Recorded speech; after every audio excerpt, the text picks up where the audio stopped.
Kumusta po bawat isa? Pinagpala po ba? Amen. Praise God. Gusto ko pong, masaya po ako na narinig ko yan mula sa inyo. Amen. So magpapatuloy po tayo sa ating series na ano po?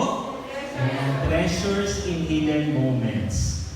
Hindi ko nga po pala na-abisuhan yung aking anak na ang basahin niya ay yung Ang Salita ng Diyos version. Kasi po ito magandang balita Biblia. So iba lang naman po yung pagkakaayos po ng mga salita at yung translation, pero yung isa naman po ang meaning. Amen po. So, ito pong treasures in hidden moments, sabi nga natin, ay yung mga aral na itinuturo sa atin ng Panginoon sa likod ng mga pagsubok o mga problema na nararanasan natin, kagaya po ng pandemic ngayon. Amen po ba? So last week po ay itinuro ni Brother Gabby ang, ano po yung topic? Intimacy with God. Amen. So, ano raw po itong intimacy with God? Ito raw po yung malapit na relasyon natin sa Panginoon. Malapit na ugnayan o yung connection natin sa ating Panginoon. At napakahalaga daw po ng intimacy with God dahil ito po yung unang-una nagbibigay sa atin ng purpose.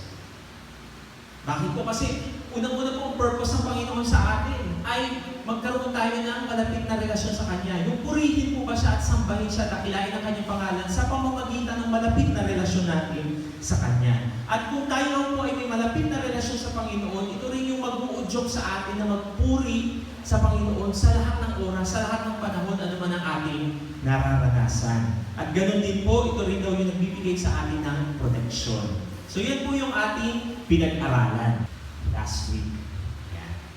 So, ngayon naman po ang message natin ay ang pangalawa na po sa huli. Yan. Second to the last message na po ng series na Treasures in Hidden Moments. So, finally, ano po, malapit na tayong matapos sa ating series. So last week po, ang huli na message natin sa series na ito. So huwag nyo rin po yung mamimiss. At yun naman po ay ang mensahe natin ay ibibigay sa atin ni Minister Lina. So huwag nyo pong mamimiss yung susunod nating week na mensahe. Amen? So ang message po natin ngayon is about prayer. Na-excite po ba kayo?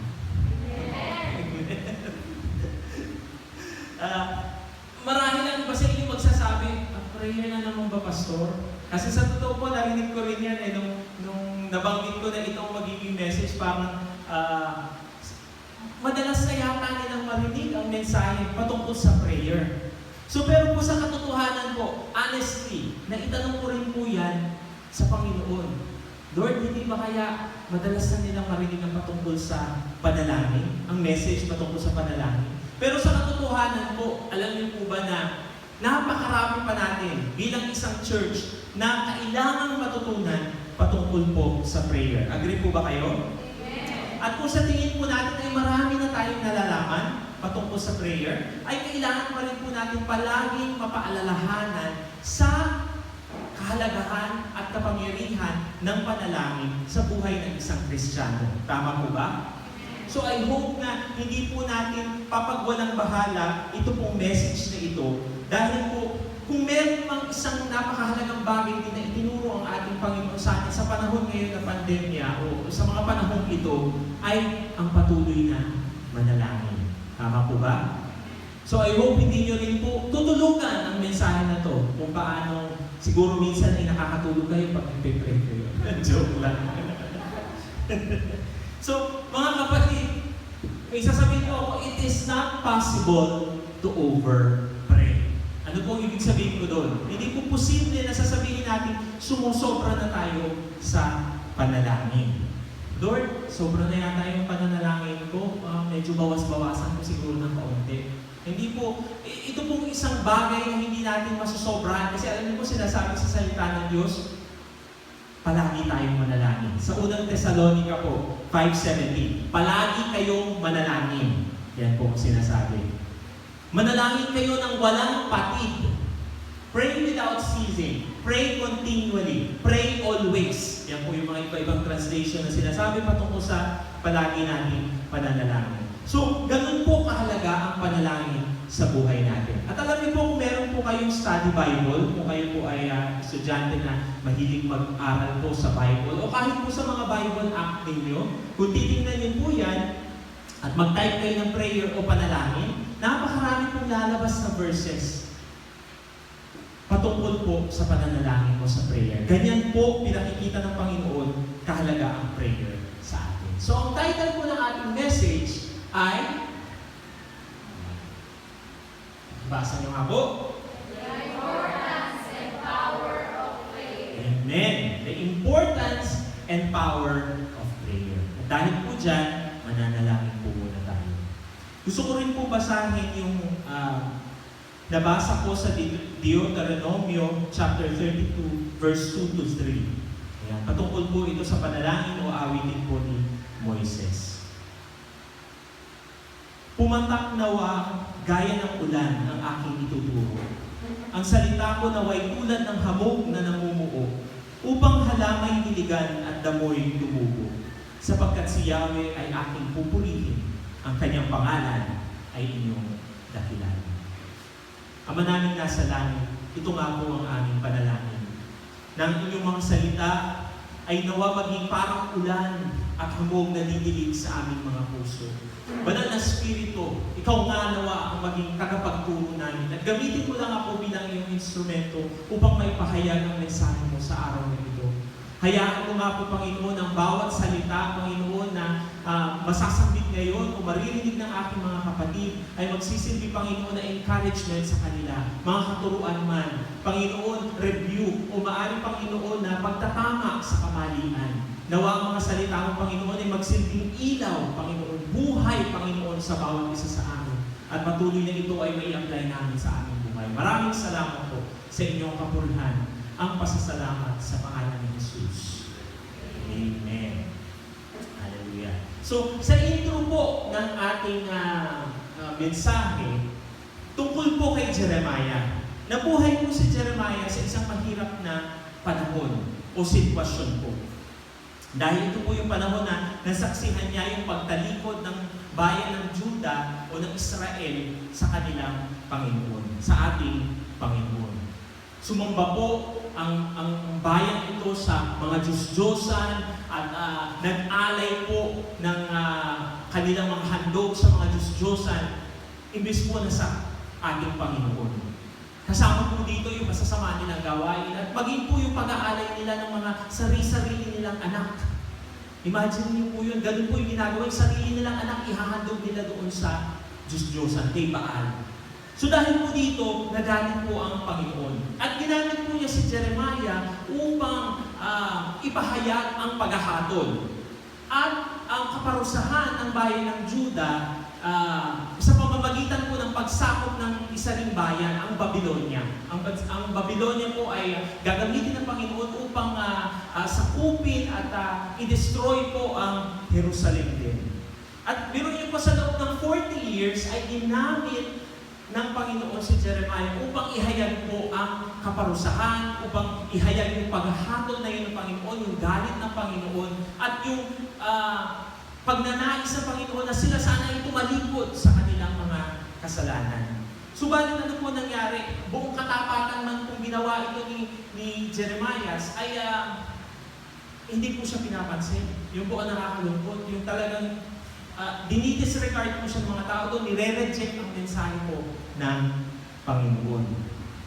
At dahil pa nga po siguro yung sobrang umay na po yung mga tao doon sa mensahe na sinasabi niya patungkol sa paghahatol ng Panginoon, ay hiniling na po nila kay Haring Zedekiah, yung haring po yung panahon na yun, na si Jeremiah ay ikulong. So, dinetain nga po siya sa kulungan ng palasyo, at doon nga po yung inabutan natin kanina, na binasa ni Brother Jetty, sa Jeremiah 33:1, habang si Jeremiah ay naroon pa sa kulungan sa himpilan ng mga gwardya ng palasyo, nagsalita ang Panginoon sa kanya sa pangalawang beses. At nabasa po natin sa Jeremiah 33:3, ito na po yun, yung main verse natin po dito sa ating pag-aaral. Tumawag ka sa akin at sasagutin kita. At ipahahayag ko sa iyo ang mga kahanga-hanga at mahihiwagang bagay na hindi mo pa alam. Gusto ko pong panandalian natin ilagay yung sarili natin sa posisyon po ni Jeremiah. Kung nabasa niyo po yung aklat niya o yung Jeremiah, ay mararamdaman niyo po yung matinding paghihirap ng kalooban niya dahil sabi ko nga po sa rejection ng mga tao sa paligid niya at sa mensaheng kanyang daladala. Alam niyo po, tinagurian po siyang tumatangis na propeta, the weeping prophet. Dahil na rin po yun sa bigat ng kanyang mensahe at yun nga pong hirap ng kanyang kalooban sa kanyang mga pinagdadalhan ng mensahe. Bukod pa doon, sa bukasyon po ni Jeremiah, hindi na rin po siya nakapag-asawa. So wala po siyang pamilya, wala siyang anak. So, alam niyo po yun yung walang kumakalinga sana sa kanya doon sa panahon ng kanyang mga kalungkutan. Hindi rin po siya namuhay ng marami ang buhay. Siya po ay yung talagang naghihirap din sa kanyang pisikal. At dahil pa po sa pagsunod niya sa Panginoon, makita niyo po ay ano pa nangyari sa kanya? Nakulong pa po siya. At marahil kung tayo ay nasa kalagayan niya, panghihinaan din siguro tayo ng loob. Tama po ba? Siguro mapupuno rin tayo ng kalungkutan. Parang mawawalan tayo ng pag-asa. Kaya isipin na lang din po natin kung gaano at ano yung pag-asa na dinala nitong mga salitang ito. Sa Jeremiah 33, ang dinala nito sa puso ni Jeremiah. Alam niyo po yung, kasi po nandito sa 33, sa chapter 33 po yung parang kislap ng pag-asa. Sa kabila po at sa gitna ng mga paghahatod at yung galit ng Panginoon na mababasa po natin doon, kaparusahan na naghihintay sa kanila, ay narito po yung kislap ng pag-asa na nakita o pinahayag para po sa bayan ng Juda. At ganoon din po kay Jeremiah. Ang sabi po, tumawag ka sa akin at sasagutin kita. At ipapahayag ko sa iyo ang mga kahanga-hanga at mahihiwagang bagay na hindi mo pa alam. Itinuturo po sa atin ang verse na ito na sa gitna ng madilim na sitwasyon, pagdurusa man ito o paghihirap ng ating buhay, dulot man ito ng pagsubok o mga problema natin, mayroon po na pag-asa na inaalok ang Panginoon sa bawat isa sa atin. O kung ito man po ay dulot siguro ng kasalanan o yung sarili nating mga gawa, na kaya nagkakaroon ng kaparusahan o nangyayari sa ating mga buhay. Pinapakita pa rin po sa atin dito na kung tatalikod tayo sa ating mga kasalanan, ay naroon pa rin ang kapatawaran at pagre-restore ng Panginoon sa bawat isa sa atin. Tama po ba? Amen? So, verse pong ito, alam niyo po ba ng verse na ito ay tinagurian nilang God's phone number? Tinagurian po na hotline. Ayan, hotline ng Panginoon. 333. Ayan. Kapag ka po may problema doon sa aming wifi, ay tatawag po ako sa PLDT. Meron po silang hotline, 171 yata yun. At alam niyo po, pag tumawag ako doon, sasabihin na either kung busy yung telepono, o sasabihin all agents are busy now. Please, your call will be attended in 30 minutes. Ganyan po, katagal 30 minutes. Tapos po, pagkatapos ng 30 minutes sa'yo, minsan i-extend pa in 30 minutes ulit. So minsan sa kalagitnaan pa po ng pagtawag ko na yun, ay madadrop pa yung call. Maghihintay na naman ako o magdadial na naman ako pagkatapos hanggang sa hindi ko rin naman sila makontak. Ganun po ang nangyayari. Pero ibahin niyo po itong hotline ng ating Panginoon. O ang Panginoon, pagkasaktan niya tayo tumawag, kagaya po na sinasabi ng text natin, hindi po nagbibisi. Tama po ba? Hindi po nagbibisi ang linya ng Panginoon. Wala pong call waiting. Wala rin pong operator o agent o yung pagdadaling ka pa, mag-idayan mo to para magpunta ka sa technical, magpunta ka ng billing department o kung saan-saan pa po na hinihingi sa'yo. Hindi rin po i-verify yung account mo, sir, ikaw ba yan talaga? Pwede bang sabihin mo kung anong buong pangalan, anong birthday mo, ganun po kasi, di ba, kapag mag-account ka. Dito po, hindi, bakit? Kasi kilala tayo ng Panginoon. Pag tumawag tayo sa kanyang, kilala na niya, ay ito ang anak ko, tumatawag siya sa akin. Hindi rin po na out of coverage area. Di ba po? Hindi sa pagkatawag ka, medyo maiinis ka dahil out of coverage naman ko palagi. Hindi ko na nakontak-kontak. At ito pa po ang pinakamaganda. Hindi mo na kailangan mag-load. Di ba? Hindi mo kailangan mag-load para tumawag sa Panginoon. Pero ang tanong po natin, madalas mo bang tawagan si Lord? Gaano kaya? Yan, may mga late night convo ka din ba sa Kanya? Natawa si Sister Jen. Kasi sabi niya, may nagbasa po ako doon sa shinare niyang post, maraming skincare routine ang nasira ng late night convo. Sabi. Meron pong gano'n doon sa isang Christian site din po yun, yung Boiling Waters. So sabi, marami raw nasirang skincare routine dahil sa late night convo. Sana tayo rin po ay may mga late night convo sa ating Panginoon. Meron po ba kayong gano'n? Yung napupuyat kayo dahil nananalangin kayo sa Panginoon. Sana po. Ano po? Meron po tayong activity na gusto ko po. Meron po kasi ko ditong papel. Sana po may mga ballpen kayo. May mga nagtitake notes. Pero ito po, pamimigay ni Brother Gabby. Ayan. At meron po kasi tayong activity na gusto ko pong isulat ninyo. Ayan. May mga katanungan. Ipasa niyo po yan. Sige po. Mabilis lamang po. At meron pong ipa-flash dyan si Sister Jen. Ayan. Makita niyo po. Ayan. Sige nga. Ayan po ang activity natin. Ang una po, ang tanong po ay, how would you rate your prayer life on a scale of 1 to 10? Paano mo i-scale ang iyong prayer life? Nasaan ka ba? 1 being malamig, 5 maligamgam, 10 mainit. Saan ka sa prayer life mo dyan? Pero bilugan mo o di kaya sulat mo yung number dyan. And I want you to be honest mga kapatid. At hindi na kayo mag-confine sa 1, 5, 10. Pwede po kayo mag-9, 8, 2, 3, kung ano po ang gusto nyo. Pero I want you to be honest. Kasi hindi ko naman po yan titignan. It's between you and God. Gusto ko lang pong i-assess niyo ang iyong sarili kung nasaan ba ang prayer life nyo sa eskala na yan. Yan po. At yung pangalawa po na gusto kong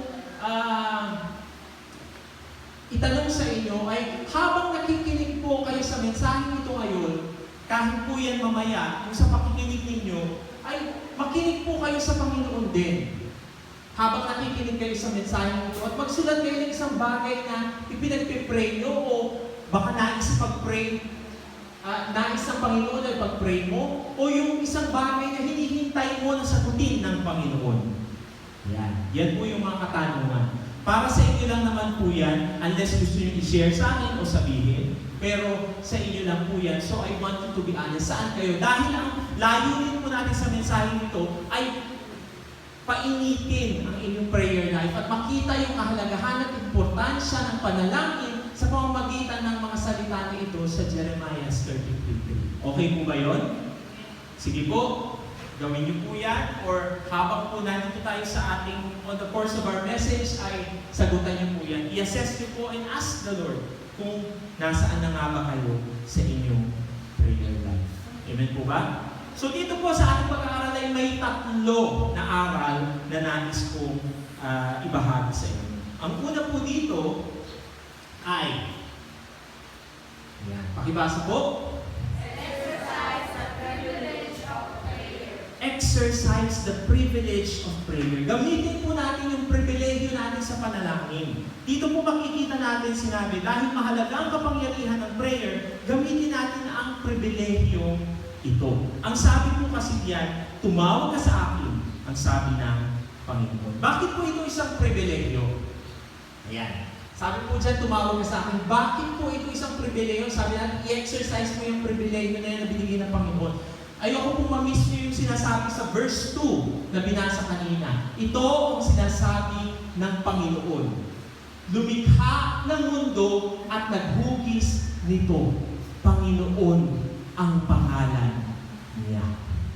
Hindi po ba, isipin natin, hindi po ba ito isang napakatinding pribilehiyo na ang Diyos na may lalang ng lahat ng bagay na nakikita natin o hindi natin nakikita, ang Panginoon na lumikha ng mundo, ng universe na ito, ay siya pa mismo nag-aanyaya sa atin na manalangin. Nakuha niyo po ba yun? Siya yung nag-aanyaya sa atin, tumawag ka sa akin. The God of this universe, the God of all creation is the one inviting us to pray. Hindi po ba isang pribilehiyo yun? At dahil po, sinabi niya, tumawag ka sa akin, ano po ang implikasyon nito? Hinihintay niya na tayo ay tumawag. Tama po ba? Hinihintay tayo ay manalangin. Kumbaga, ina-anticipate na niya. Dahil meron siyang binigay na imbitasyon eh. Hindi po ba pag may sinabi kang, o ito tawagan mo ko. Tawagan mo ako mamaya ha. O di kaya yung may inanyayahan ka, birthday ko, bukas magpunta ka naman. Diba? Di ba naghihintay ka dun sa inimbita mo? Unless sinabi mo lang yun, para lang may masabi ka. Yung halimbawa, ayaw mo lang pala talaga imbitahin. Pero hindi po gano'n ang kaso dito eh. Nais ng Panginoon at sinasabi niya, tumawag ka sa akin.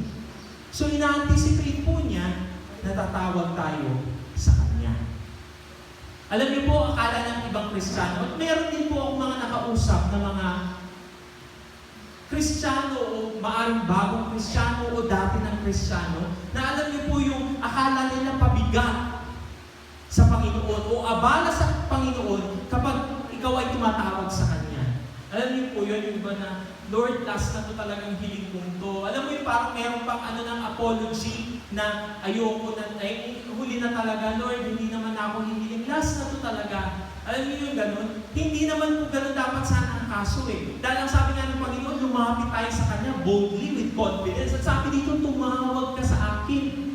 Siya yung nag-aanyaya. So gusto po niya yun. He delights to hear us kapag tayo nananalang. Kaya huwag tayo mag-ano na, Lord, sorry. Huli na tong hiling ko na to. Lord, sorry, pasensya ka na. Ayaw naman kitang gambalain. Alam niyo po yun? Nakukuha niyo po ba yun?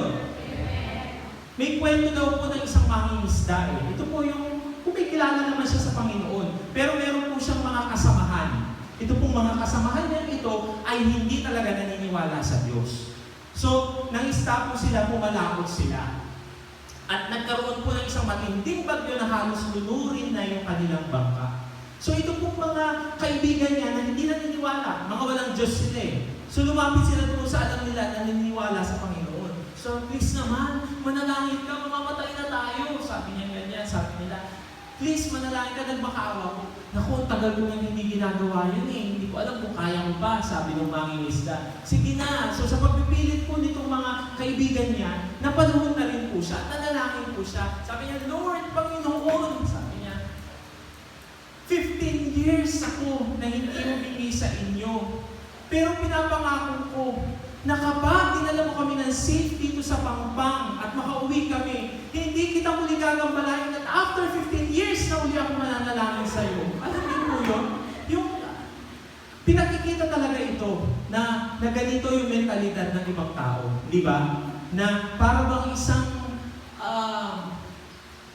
abala o distorbo talaga sa Panginoon yung paghiling natin. Pero maliwanag po dito, ang sabi ko nga, inaanyayahan tayo ng Panginoon. Kaya lumapit tayo sa Kanya. Ang sabi po dyan, tumawag ka. Yung pagtawag po sa Panginoon, ito po yung unang step eh. Ito po yung diwa o essence ng prayer. Kapag po tumawag tayo sa Panginoon, tayo po ay nananalangin. Tinatawag natin ang Kanyang pangalan. When we call to Him, ayan po, ini-initiate po natin yung communication sa Kanya kasi ganun po ang panalangin eh. At gusto natin kumonect sa Kanya. At gusto po yan ng Panginoon because He is a personal God. Tama po ba? So dahil po nakita natin na nais ang Panginoon na tumawag tayo sa Kanya, tumawag tayo palagi sa Kanya, manalangin tayo sa Kanya, ang application po na gusto ko diyang gawin natin ay simple lang po. Pero alam ko po na ito ay alam na ng marami, pero ang hirap, hindi natin ginagawa. So sana i-resolve natin na magkaroon tayo ng oras natin. Sariling oras o lugar kung saan tumatawag tayo at nananalangin tayo sa Panginoon. Maaaring isang lugar sa bahay nyo na although sabi nga natin, kahit na anong oras, sa lahat ng panahon, pwede ka naman tumawag talaga sa Panginoon. Pwede ka manalangin, walang problema, pero mag-set ka ng time kung saan minimit mo siya talaga. Mag-set ka ng oras kung saan nag-i-spend ka ng time para sa pananalangin sa Panginoon. Ayos po ba yun? Amen? Amen. So ano po yung una? Exercise the privilege of prayer. Pangalawa po, so siyempre, in-exercise mo privilege. Pangalawa po, sa verse na ito ay, basahin niyo nga po, expect the promise of prayer. So may promise po dito eh. Sinabi pag tumawag tayo sa Panginoon, sabi niya, sasagutin kita. So gusto ko po munang pag-usapan natin ating word na expect. Ayan. Kapag tumawag tayo sa Panginoon, ay dapat po nandun yung expectation natin na sasagot po siya. Kasi ganun po yun eh. Sinabi niya, tumawag ka at sasagutin kita. Baka nanalangin po tayo, halimbawa tungkol sa ating pangangailangan. Pagkatapos may dumating yung pangangailangan mo, tapos sagulan ka pa, Lord, hindi ko ito inaasahan. Alam mo yun? Nanalangin kay Lord, kailangan ko to. Dumating yung pangangailangan mo, pero nagulat ka. Hindi mo pala ina-expect. So ano po yun? Hindi mo ina-acknowledge na yung Panginoon mo ay sasagot sa'yo. Hindi po ba? Nakuha niyo po ba yun? Noon daw pong matagal na panahon na, nagkaroon po ng matindi kasing tagtuyot doon sa Scotland. Matinding tagtuyot po na talagang taon ang lumipas na hindi po umuulan. Ngayon po, ikinwento po nitong isang Scottish na preacher o pastor, si Dr. Guthrie, na sa Sunday morning service po niya ay nanalangin po siya na sana ay umulan nung araw na iyon doon sa kanilang Sunday morning service. So nanalangin po siya, and then umuwi na po siya. Bumalik na siya sa kanilang bahay. And then, nung afternoon service na po nila, Sunday afternoon service, papaalis na po siya, kasama niya po yung kanyang anak na babae. Tapos sabi po sa kanyang anak niyang babae, Papa, ito po yung payong, sabi niya. Napatingin po siya sa anak niya, para saan anak, sabi niya. Di ba nanalangin ka kanina na sana umulan ngayong araw na ito? Hindi ka ba naniniwala na magdadala ang Panginoon? Sabi niya. Yung anak pa niya ang nagsabi sa kanya. Di ba? At buti nga nagdala sila ng payong dahil yung pag-uwi daw nila ay talagang sobrang lakas ng ulan ng araw na yun. Nung panahon na yun. At talagang sinagot ng Panginoon ang kanilang panalangin. Ang sabi po doon, call to me and I will answer you. Ito po yung great promise of prayer. God always answers prayer. Sabihin niyo nga po, God always answers prayers. Sure po yan. God always answers prayers. Pero hindi nga lang sa lahat ng paraan o sagot na gusto natin. Tama po ba? Hindi yung akala mo ganito sasagutin ng Panginoon. May iba-iba po siyang kasagutan. At minsan po hindi yung sagot na inaasahan natin, pero sumasagot siya. May tatlo pong sagot ang Panginoon eh. Sino po ang mga nag-alpha dito? Alam ko po, alam na ito ng iba. Mga nag-alpha, hindi po ba sa panalangin? Hindi po ba? So ano po yung tatlong sagot na yun ng Panginoon? Natatandaan niyo po ba? Gusto ko lang daanan natin na mabilis dahil magandang part po ito ng prayer. Ang una po ay yes. Ito po yung direct answer ng Panginoon. Ibig sabihin, yes, now na. Pinagkaloob na ng Panginoon. Immediate po yung answer na ibinigay ng Panginoon. Alam niyo po, maraming pagkakataon maging sa buhay ko na nakaranas ako na sumagot ng Panginoon po ng direct answer na yes talaga sa akin. At isa po sa hindi ko makakalimutan ay yung panahon po na nandun ako sa Kuwait noong 2016 at pauwi na po ako dito sa Pilipinas. Pinanalangin ko po, tinanong ko Panginoon kung mag-for good na po ba ako dito sa Pilipinas. So simple lang po yung hiniling kong panalangin sa Panginoon, specific din po. Humihingi lang po ako sa Kanya ng isang salita. At sabi ko po, Lord, ibigay mo sa akin ang salita, alin man din sa dalawa na to. At sabi ko ganyan, dalawa lang po yun. Una, sabi ko ganyan, bigay mo sa akin yung go kung uuwi na ako. Or stay kung magstay pa ako dito sa Kuwait.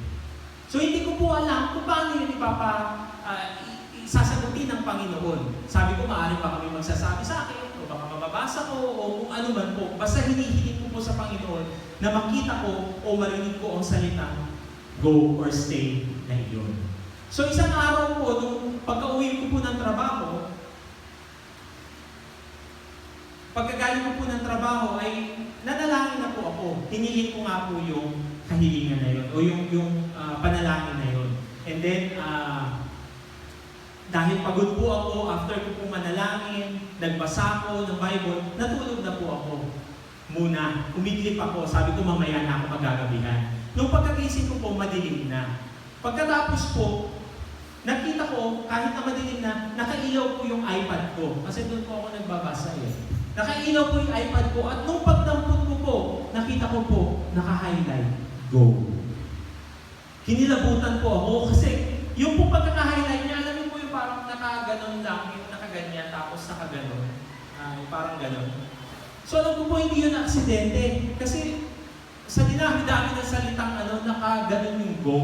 So parang kinilabutan po. So sinagot po ako ng Panginoon kaagad sa pagkakataong iyon. Yun po ay direct answer. Pero hindi ko po alam kung bakit pa nagtanong pa ako ulit. Sabi ko, Lord, salamat dito. Kumbaga, naisip ko rin naman, may sagot na ang Panginoon. Pero sabi ko, Lord, kung talagang ikaw iyan, i-confirm mo sa akin, sabi ko. So kinabukasan po, pagkagaling ko ng trabaho, nagbasa na naman ako ng usual kong daily Bible reading, at doon po sa schedule ko, kasi may Bible app po ako, sa schedule ko, according sa schedule ko, ay dinala po ako, ang schedule ko po ay ayon doon sa, ang babasahin ko na ayon sa Mateo 14. At yung Mateo 14 po, ito po yung naglakad si Jesus sa ibabaw ng tubig. Pagdating ko po sa verse 26, ang sabi po doon, babasahin ko po dito, kinilabutan sa takot ang mga alagad nang makita nilang may lumalakad sa ibabaw ng tubig. Multo! Sigaw nila. Ngunit nagsalita si Jesus at sinabi sa kanila, huwag kayong matakot. Ako ito. Sinabi ni Pedro, Panginoon, kung talagang ikaw nga iyan, bigla po akong napatigil. Kasi nung mabasa ko po yung salitang yun, kung talagang ikaw nga iyan, ay naaalala ko po yung same exact words na sinabi ko sa Panginoon, kung ikaw nga talaga iyan, ay i-confirm mo sa akin. Ayun, naluha na po ako noon, nanalangin ako, nagsorry rin ako dahil bakit ko pa kailangan itanong ulit sa Panginoon, ay nandun na. Pero, ang pinakikita po natin dito ay sumasagot ang Panginoon sa ating panalangin at dinidinig niya po tayo. Ito po yung direct answer. Sabi ko po, mabilis lang daanan natin ang haba ng kwento ko, no? So yun po, gusto ko lang i-share sa inyo kasi nangyayari po talaga yan at maririnig niyo ang boses ng Panginoon kung talagang makikinig kayo. Number 2 po, ito yung no. Sagot ng Panginoon o yung denied na answer. Hindi lagi binibigay ng Diyos ang gusto natin, pero lagi niya binibigay ang pinakamainam para sa atin. So sa ating pong mga magulang, yung mga anak natin, hindi minsan nila maintindihan kung bakit tayo nag-no sa mga ibang kahilingan nila. Pero tayo mga magulang, alam natin. Di ba? Kung bakit tayo nag-no. Alam natin kasi na hindi yun makabubuti sa kanila. So, ganun din po ang Panginoon. Kapag hindi binigay sa atin ng Panginoon at nag-no siya sa ating mga hinihiling, ibig sabihin hindi niya yung kalooban. At kapag nag-no siya, ibig sabihin ay may mas mainam pa siyang ibibigay. Ayan nga yung sabi natin, hindi laging binibigay ng Diyos ang gusto natin, pero lagi niyang binibigay ang pinakamainam para sa atin. So hindi best para sa atin kapag hinindihan tayo ng Panginoon. Tama po ba yun? At yung number 3 po, wait. At yan po ay ang tinatawag na delayed answer. Bakit po delayed? Hindi po ibig sabihin delayed yung Panginoon talaga sa pagsagot, kundi delayed lang sa atin. Kasi hinihintay natin eh. Tama po ba? Hinihintay po natin eh. So, makita po natin dyan, God not only wants to give us what is best for us, but He gives it to us when it is best for us. So ano po ang sabi dyan?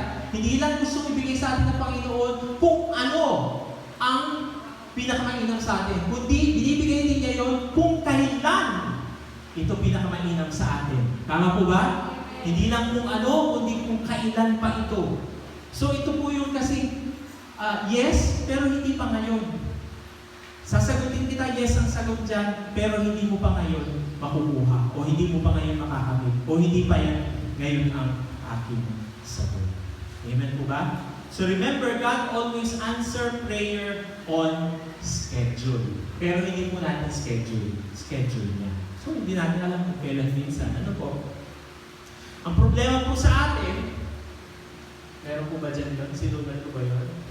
The problem sometimes sa atin, sa paghihintay natin sa sagot sa Panginoon, sagot ng Panginoon, we are concerned with time. But God is concerned with timing. Tayo, time. Lord, kailan ba ito? Hintay tayo ng time. Pero sa Panginoon, wala yun. Kasi sa Kanya concern siya dun sa timing kung kailan niya ibibigay ang sagot sa panalangin. Tama po ba?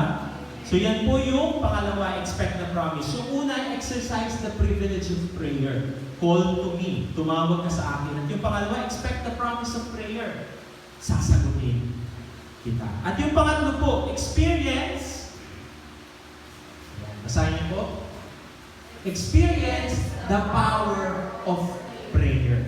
So makikita po natin dito, when we exercise yung privilege ng panalangin, we must expect the promise. And then, we will experience yung power ng Panginoon sa ating mga prayer. Ang sabi po niya din sa verse, yung sa huling bahagi ng 33:3, at ipapahayag ko sa iyo ang mga kahanga-hanga at mahihiwagang bagay na hindi mo ba alam. Ang sabi po doon sa isang Tagalog na King James Version, at ako'y magpapakita sa iyo ng mga dakilang bagay. So dito po sa kwento ni Jeremiah, ang mga kahanga-hanga at mahihiwagang bagay na nais ipakita po ng Panginoon ay yung pag-asa, nandiyan ba yun? Sinulat ko, pag-asa at kapayapaan, nais din ng Panginoon yung kagalingan, yung pagkaloob sa Judah, yung restoration ng kanilang city o yung pagpapanumbalik, kapatawaran sa kasalanan, pagsisimula ng bagong kasunduan nila ng Panginoon kung sila po ay tatalikod sa kanilang mga kasalanan. At doon po sa makikita natin, kung tuloy-tuloy po natin babasahin yung verse 33, ang pinakakahanga-hanga at mahiwagang bagay po na matatagpuan. Mula po sa verse 15, binanggit po doon. Gusto ko pong basahin dyan. Ang sabi, sa panahong iyon, pamamahalain ko ang haring matuwid na mula sa angka ni David. Paiiralin niya ang katarungan at katuwiran sa buong lupain. So ang tinutukoy po dito ay ang Panginoong Jesus. Ang binabanggit niya po dyan, siya po ang pag-uulan ng pag-asa at kasagutan para sa bayan ng Israel. Alam niyo po, maging itong panalangin nito, sinabi nga doon sa Hebreo 4:16, ginawang posible ni Jesus para po sa atin na lumapit sa trono ng maawaing Diyos ng walang pag-aatubili, para matanggap natin ang awa at biyayang makakatulong sa atin sa panahon ng pangangailangan. Ayan po yung sinasabi sa Hebreo 4:16. Ang Panginoong Jesus po ang gumawa po ng daan. Dahil po sa ginawa niya, yung pagkamatay niya sa krus, doon po nahati yung pong harang para tayo ay makalapit sa ating Panginoon. At mahigit 2,000 taon na po ang nakakalipas. Hanggang ngayon, sa panahon natin, ang Panginoong Jesus pa rin ang nagbibigay ng pag-asa at kasagutan sa lahat ng handang sumumpalataya sa Kanya. Gusto ko pong basahin niya at namnamin niyo po. Sige nga po. Mahigit 2,000 taon na ang nakalipas. Hanggang sa panahon natin ngayon, ang Panginoong Jesus pa rin ang nagbibigay ng pag-asa at kasagutan sa lahat ng handang sumampalataya sa Kanya. Ano po yung sinasabi dito sa atin? Mararanasan lamang po natin ang power sa ating prayer life sa konteksto po ng relasyon natin sa Panginoon. At dahil po dito, ay dahil meron tayong Holy Spirit. Ang Holy Spirit po na pumasok sa ating puso na tayo magkarelasyon sa ating Panginoon. The Holy Spirit is the power behind our prayer. Nasa banal na Espiritu po. Sabi nga po sa Roma 8:26, tinutulungan tayo ng banal na Espiritu sa kahinaan natin. Hindi natin alam kung ano ang dapat nating ipanalangin. Kaya ang Espiritu na rin ang namamagitan sa Diyos para sa atin sa pamamagitan ng mga daing na hindi natin kaya sabihin. Ayan, yan po ang relevance nito sa ating panahon ngayon. Na yung power sa ating pananalangin ay mai-experience natin sa konteksto po ng relasyon natin sa Panginoong Jesus. Ibig sabihin po, ganun na crucial ang prayer life natin sa paglago natin bilang Kristiyano. Tama po ba? Tama po ba? Hindi po tayo lalago bilang mga Kristiyano kung hindi po lalago ang prayer life natin. At makikita po ang paglago rin ng isang Kristiyano according po sa paglago rin niya ng prayer life, hindi po ba? Habang kung makikita mo na lumalago ang Kristiyano, nakikita mo ay malago na rin ang kanyang prayer life. Ayan po. At lumalago ang prayer life, mas mararanasan po natin ang kapangyarihan ng pagkilos ng Panginoon. Pero kung hindi mo papalalaguin ang prayer life, hindi ka tatawag palagi sa Panginoon, hindi mo naman mararanasan di ba? Kasi meron yan yung sinabi nga natin, tumawag ka sa Panginoon, para maranasan mo. Dahil sasagutin ka niya. And then, doon mo ma-experience yung power na nais ipagkaloob ng ating Panginoon. At alam niyo po, yung napakaganda sa last part nito, Jeremiah 33:3. Ang sabi po niya, di ba, ipapahayag ko sa inyo ang kahanga-hanga at mahihiwagang bagay na hindi mo pa alam. Maliwanag po dito na kalooban ng Diyos. Nais po ng Panginoon na may display yung kanyang pong kaluwalhatian at kapangyarihan. Tama po ba? Nais po ng Panginoon yun na ipakita yung kapangyarihan niya, maranasan po ng kanyang mga anak. So anong gagawin natin? Kailangan natin tumawag sa Kanya. Kailangan natin manalangin sa Kanya upang maiparanas niya ang mga bagay na to sa atin. Pero may huli po akong katanungan dyan. Bakit po ba minsan ay hindi natin nararanasan o hindi nararanasan ng iba yung kapangyarihan sa panalangin? O yung kapangyarihan ng Panginoon? Bakit po? Paano pa natin mararanasan ang kapangyarihan sa panalangin? Alam niyo po ba? Kung bakit minsan daw ay hindi nararanasan ng iba yung kapangyarihan sa panalangin? Kasi hindi po tayo nakatuon doon sa Diyos at sa Kanyang kapangyarihan, kundi po doon sa problema natin o sa pagsubok. Sabi nila yung bang may bundok dyan, di ba? At sinabi ng Panginoon, kung may pananampalataya ka ay kayang mawala ang bundok na yan, yung pagsubok na yan sa'yo. Pero madalas doon tayo sa bundok nakatingin, di po ba? At hindi sa kapangyarihan nung kayang mag-alis ang bundok na iyon. Kaya hindi natin maranasan ang kapangyarihan. Hindi po natin minsan ma-experience ang power ng Panginoon dahil nakafocus tayo sa problemang pinapanalangin natin sa halip na sa Diyos na pinapanalanginan natin. Nakuha niyo po ba yun? Nakafocus po tayo sa problemang pinapanalangin natin. Itong problema, Lord, ito. Sa halip po doon sa Diyos na pinapanalanginan natin. Naalala ko po dyan yung kwento ni Haring Jehoshaphat sa ikalawang Kronika 20. Dito po ay sasalakayin po yung kaharian ni Haring Jehoshaphat ay sasalakayin po ng mga Moabita at Amonita. At nakita niya po, alam niya po na malaking pangkat daw ito ng grupo, mga makapangyarihan. Pero alam niyo po, nanalangin po si Jehoshaphat sa harap po ng bayan ng Juda, sa harap ng kanyang bayan. At hindi niya po pinanalangin sa Panginoon, Lord, itong mga sasalakay sa amin, tulungan niyo kami, malalaki sila, makakapangyarihan sila ay marami. Hindi po niya yung pinanalangin. Ayan po ang panalangin niya. O Yahweh, Diyos ng aming mga ninuno at ng buong kalangitan. Kayo po ang namamahala sa lahat ng bansa at ikaw ang may lubos na kapangyarihan. Kaya walang maaaring lumaban sa inyo. Mahaba po yan. At ang alam niyo po, ang dinideclare niya dyan ay yung kadakilaan at kaluwalhatian at kapangyarihan ng Panginoon. Hindi po siya nakatingin doon sa problema na dumarating sa kanya, nasasalakay sa kanya, kundi nag-focus po siya doon sa kapangyarihan o kayang gawin ng Panginoon doon sa sitwasyon niya. Nasubukan niyo na po ba yun na manalangin ng gano'n?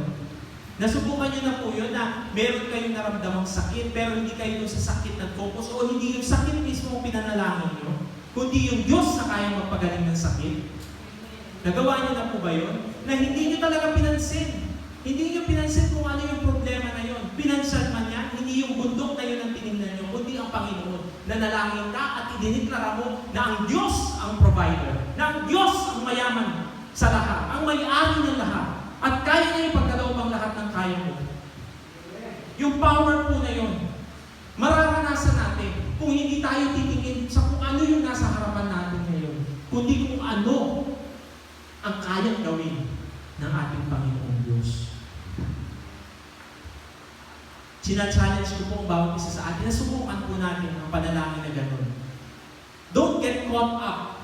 Huwag po tayo masyadong, alam niyo po yun yung mas stuck doon sa problema natin na yun na lang yung iisipin natin o kung ano ba ito. Yung problema ito, kundi tingnan po natin ang kayang gawin ng Panginoon. Tingnan po natin ang katangian ng ating Panginoon. Tingnan po natin ang kapangyarihan ng Panginoon na kayang gawin ang mga bagay na imposible at hindi natin kayang gawin. At kung ano man ang problema yun, ay kaya nyo lutasin. Siguro po may mga sinulat kayo dyan, sabi ko kanina, yung panalangin o hihintay ninyong sagot sa Panginoon. Ang gusto ko pong mangyari ngayon ay kung maaari po ay kung ano man yung problema na yun, kung problema yun, o kung merong concern kayo, ay lagyan niyo po ito ng guhit o kumbaga i-cross out nyo. At ang isulat niyo po doon ay ang katangian ng Panginoon o kapangyarihan ng Panginoon na kayang tumbasan o lutasin o sagutin ang bagay na yun na pinapanalangin niyo. Kung ano man po ang bagay na yun, nabigatan sa problema, ang Panginoon ang ating solusyon. Kung ano man yung alalahanin po natin, maaaring napapagod ka na sa sitwasyon mo. Napapagod ka sa mga dala-dalahin mo. Masyadong maraming kabigatan sa iyo. Ang Panginoon po, siya yung mismo nagsabi, nag-aanyaya sa atin, di ba, na lumapit kayo mga nangabibigatan kasi ako may kapangyarihan na magpagaan ng mga bagay na iyon. Ano yung panalangin nyo? Gusto nyo umilit muli sa Panginoon? Gusto nyo yung paglilingkod nyo ay mabalik sa Panginoon? Paglilingkod nyo o pamilya ba to? Relasyon? Problema sa pinansyal? Karamdaman o kagalingan? Ano man po ito, isulat nyo po kung ano ang kayang gawin ng Panginoon doon sa sitwasyon. Gusto ko po tawagin ng worship team at kumanta po tayo, umawit po tayo ng awitin. At atin pong ipahayag ang kapangyarihan ng Panginoon, atin pong dakilain siya. I-claim po natin ang kanyang mga pangako. Kung ano man po yung mga bagay na pinapanalangin natin, ano ang nais natin idulog sa Panginoon, kaya niya po yung sagutin. Sabi niya po sa kanyang salita, kung tayo ay hihiling, sasagutin niya ito kung ito ay ayon sa kanyang kalooban. Hilingin po natin ang mga bagay. Tumawag po tayo sa kanya at huwag po tayo mag-atubili. Dahil ang sabi niya po, inaanyayahan na tayo. Matatagpuan natin ang biyaya at habang na sa oras na natin.